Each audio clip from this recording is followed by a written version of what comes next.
remember that, but we got a phone call. I don't remember the day of the week. I think it was a Saturday or Sunday, but we had a phone call, our mom did, saying that we found a match and that they were on their way over right away. And I remember just, scared, you don't, who's coming over, what, you're nervous. I don't remember much of the conversation. I just remember being scared. And then he says, let's go to McDonald's. So, okay. So we went to the McDonald's. It's torn down now, go figure. It was one of the ones with the big arches that were around the building. It was on Missouri and East Bay Drive, and had a Big Mac, large order fries, and a chocolate shake. After about a year, yeah, I just kind of knew it was just such a hit. You know what I'm saying? I had a different attitude towards him, and Mary Lynn, of course. They became almost like surrogate parents, a separate set of parents, and you just understood and expected them. You just expected them to be there like you would your mom or your dad. It's just kind of neat that as time has gone on, my children consider them, Lonnie, Mary Lynn, their grandparents. They know the story, they know what it's about, but still it's not a Mary and Papa. So that's kind of neat. When you're absent a male figure, you tend to have be a little bit of a, how do they say it, nice, a wimp, I guess. Wimpy, you cry a lot, because you're used to your mom. And play sports, I was afraid to play sports. I was afraid of trucks. I was afraid of boats, so she said, you need a man in your life, and so that's when she decided to enroll me. He was outdoorsy, so we got to do camping and some things that, hiking, stuff of that nature. I think I wanted to be like him. When you want to be like somebody, everything you watch, you study them, you watch their reactions. Still father-son, as far as I'm concerned. He's my dad, And I just remember, my wife was pregnant with our first, and I was worried about being a dad. And I remember asking Lonnie, I said, hey, how did you get to be such a good dad? What did you do? What can you tell me? What advice? And he just said one thing. He says, I always tried just to include the kids into whatever it was I was doing. I first met Lonnie, I was in junior high, he was in high school, and then we saw each other again, I guess it was probably the mid-70s, and he and his dad had just started a company, and he asked me if I wanted to come to work for him, and I thought that'd be kind of neat. Lonnie's always been good with, doing things for other people. Helping them out. He had, a lot of people don't know, they adopted a whole family. He brought them up. He had Kenny King was his little. I remember him from the very beginning going with Lonnie over to Kenny's mom's house to pick Kenny up to come over to the office on the weekend or something like that. I think one thing that Lonnie taught Kenny was respect. That respect in himself, respect for other people. As long as I've known him, he's always been a giver. He's demanding, wants you to do your best, wants you to see what you can be, and he helps you be that person.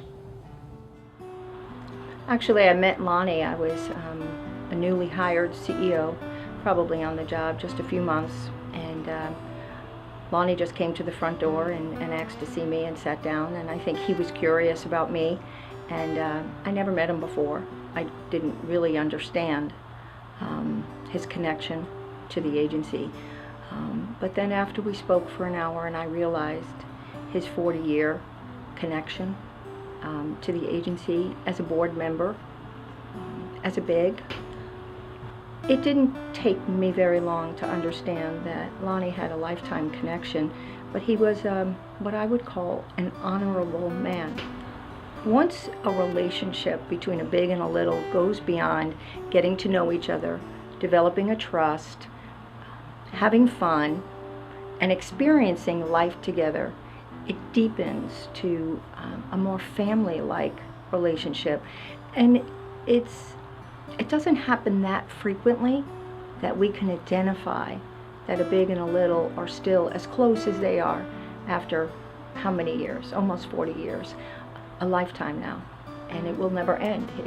I've heard Kenny say, or see them together. It's much more family-like, father, son. I've seen Mary Lynn with their grandchildren, which are Kenny's children. So it just goes directly to the heart of the matter, which is a family-like relationship. He was very shy and somewhat insecure, and he was surrounded with 2 sisters and a mom, and didn't have a lot of male influence in his life. And he was somewhat scared of his own shadow. He was scared to go in my pickup truck. He was scared to go in my boat, and so over the years, we just tried to help him develop, and he couldn't have had a better mom than what he had. But she also saw a point that he needed support too, and so over the years that just developed into something really special. It was interesting. I was driving down US 19 and talking with Kenny and then telling him that we kind of decided to adopt 3 kids. And he looked at us and said, "Well, you're not going to be needing me anymore." So I said, "Yeah, we need all your help. We need to help You raise gotta help us. It's because of you we're adopting these kids, and you got to help, you know." So he fit right into the family and everything, and he's always been part of our family. Anything that we ever did in life, from a standpoint, we always try to involve Kenny, whether it was, working around the house, or going to the movies, or going out in the boat, or we just involved him in our day-to-day activities over the years. I've been involved with the agency for a lot of years now, and in fact, I'm a big brother again, so with 2 other 11 and 12-year-old boys, and so it probably affected me as much as it's affected the community, because it's something that I really enjoy doing. So if we can possibly make a better life for them, in the terms of how they see the world and everything, that's what it's all about. So. Well, we consider Kenny's kids our grandkids, and we would not have had them, which they're a joy, and we... It would have been dull and boring.